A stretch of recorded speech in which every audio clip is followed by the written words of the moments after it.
Good morning friends, welcome to Sri blog. మీరందరూ అనుకున్నారు, నేనైతే చాలా బాగున్నాను. సో ఫస్ట్ డే అనేది మనకి చక్కగా పక్షులు పాడుతుంటూ స్టార్ట్ అవుతుంది.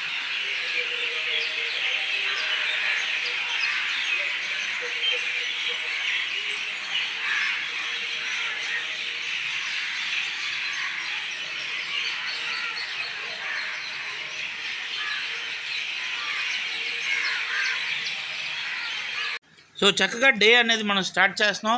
పక్షులు చక్కగా పాడుతున్నాయి కాబట్టి ఆ చక్కటి ఆహ్లాదకరమైన వాతావరణంలో ముందుకు దోసుకొని వెళ్తున్నాం. సో స్టెప్స్ అనేవి చాలా ఇంపార్టెంట్ వాకింగ్లోని. ఎందుకంటే వాకింగ్ చేస్తూ పాటు మనం స్టెప్స్ నడిచినట్టయితే ఎక్కువగా స్టెప్స్ తీసుకున్నట్టయితే మనకి ఇంకా ఎనర్జెటిక్గా ఉంటుంది. అదేవిధంగా మనకి ఎక్కువ ఫ్యాట్ అనేది కూడా బర్న్ అవుతూ ఉంటుంది. సో ఈ శివాజీ పార్క్లో మనం చూసినట్టయితే చాలా పెద్ద డిస్టెన్స్ అనేది మనం కవర్ చేయొచ్చు. ఇక్కడ ముందు బోర్డు మీకు కనిపిస్తుంది. మొత్తం లేఅవుట్ అంతా కూడా శివాజీ పార్క్ ఉంటుంది.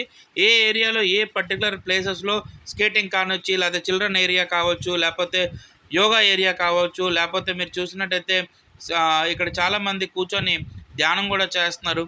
అదేవిధంగా ఇక్కడ ట్రాక్ అనేది 1111 మీటర్స్ అనేది ఉంది. సో నియర్ అబౌట్ మనం ప్రతిరోజు కూడా నేను 3 రౌండ్స్ అనేవి కంప్లీట్ చేస్తున్నాను కాబట్టి 5 కిలోమీటర్స్ నియర్ అబౌట్ వస్తుంది. 5.5 కిలోమీటర్స్ వరకు వస్తుంది. ఈ విధంగా స్టెప్స్ తీసుకున్నట్టయితే బాడీ వెయిట్ అనేది ఇంకా ఎక్కువగా రిడక్షన్ అవ్వడానికి ఛాన్స్ ఉంటాయి. సో స్టెప్స్ అనేవి ఎక్కువగా తీసుకొని ముందుకు అనేది నడుస్తాం. అదేవిధంగా స్టెప్స్ ఎక్సర్సైజ్ కూడా ఇప్పుడు ఈ బ్లాగ్లో మీరు చూడబోతున్నారు. సో ఇది స్టెప్స్ ఎక్సర్సైజ్. ఎంతవరకు అయితే అంతవరకు స్టెప్స్ మీద ఎక్కి మళ్ళీ స్టెప్స్ నుంచి మళ్ళీ కిందకి రావడం, ఎంతవరకు అయితే స్టెప్స్ మీద అలాగ ఎక్కి మళ్ళీ కిందకి రావడం. సో ఈ విధంగా చేసినట్టయితే బాడీ ఫేట్ అనేది మనకి ఎక్కువగా రిడక్షన్ అవుతుంది. అదేవిధంగా బాడీ ఏదైతే ఉంటుందో మజిల్ గెయిన్ ఏదైతే ఉందో అది కూడా రిడక్షన్ అవ్వడానికి ఛాన్సెస్ అయితే మాత్రం చాలా ఎక్కువగా ఉన్నాయి. సో వాతావరణం అయితే చాలా ఆహ్లాదకరంగా ఉంది. ఎందుకంటే చాలామంది ఇక్కడికి వచ్చి రోజు వాకింగ్ చేస్తారు. చక్కగా ఈ ప్రకృతిని ఎంజాయ్ చేస్తూ వాళ్ళందరూ కూడా మళ్ళీ వెళ్ళి వాళ్ళ డైలీ రొటీన్ ఏదైతే వర్క్స్ ఉన్నాయో, ఆఫీస్ వర్క్ కానీ లేకపోతే డిపార్ట్మెంట్ వర్క్ కానీ ఏవైతే వర్క్స్ ఉన్నాయో ఆ వర్క్స్ అన్నీ కూడా చక్కగా అందరూ కంప్లీట్ చేస్తూ ఉంటారు. సో మనం కూడా ఇవాళ స్టెప్స్ అనేది ట్రై చేసాం చక్కగా. అదేవిధంగా ఇంటికి వచ్చిన తర్వాత యాజ్ యూజువల్గా డ్రై ఫ్రూట్స్ విత్ వాటర్ అనేది మనం తీసుకుంటున్నాం. ఎందుకంటే డ్రై ఫ్రూట్స్ మనకి ప్రతిరోజు కూడా according to the nutrition madam has guided given the chance of giving small quantity of the dry fruits. Next kabuli chana, onions, టమాటర్, ఇది మనకి బ్రేక్ఫాస్ట్. సో ఈ బ్రేక్ఫాస్ట్ అనేది హెల్దీ బ్రేక్ఫాస్ట్. సో చనా అనేది మనకి డే స్టార్ట్ చేస్తాం కాబట్టి ఎప్పుడు కూడా మార్నింగ్ కొంచెం హెల్దీ బ్రేక్ఫాస్ట్ తీసుకోవాలి ఎవరైతే వెయిట్ రిడక్షన్ ప్లాన్ చేస్తున్నారో. మళ్ళీ చెప్తున్నాను, ప్రతి వెయిట్ రిడక్షన్ ప్రోగ్రామ్ కూడా మీ డైటేషన్ కానీ న్యూట్రిషన్ కానీ అడిగే స్టార్ట్ చేయండి.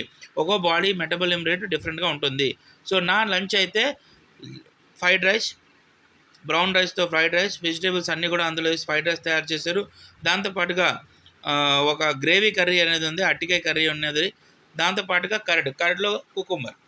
సో ఇది కుకుంబర్ కర్డ్ ఏదైతే చేస్తుందో మీ బాడీ డిహైడ్రేట్ అవ్వకుండా, ఎందుకంటే మనం ఓన్లీ డ్రై ఫుడ్ మనం తీసుకుంటాం కాబట్టి బాడీ డిహైడ్రేట్ అవ్వకుండా మనకి కంపల్సరీగా కర్డ్ అనేది ప్రతి మెన్యూలో కూడా మీరు చూసుకోవచ్చు, లంచ్లో కానీ డిన్నర్లో కానీ. ఎందుకంటే బాడీని డిహైడ్రేట్ అవ్వకుండా అది కాపాడుతుంది. సో ఈ విధంగా నైట్ మళ్ళీ కూడా పెసర దాంట్లో చేసిన అన్నీ కూడా దాంట్లో వెజిటేబుల్స్ అన్నీ కూడా మిక్స్ చేసి దాన్ని చీలా అంటారు. చీలా అంటే చిన్న అట్లా తయారు చేసి చట్నీతో కానీ లేదా కర్డ్ ఏదైతే మన కర్డ్ ఉందో కర్డ్. సో ఇది ఓన్లీ టూ మనకి చాలా సఫిషియెంట్గా సరిపోతాయి. So thank you for watching. Please press the bell icon. Please share, subscribe the channel. Thank you.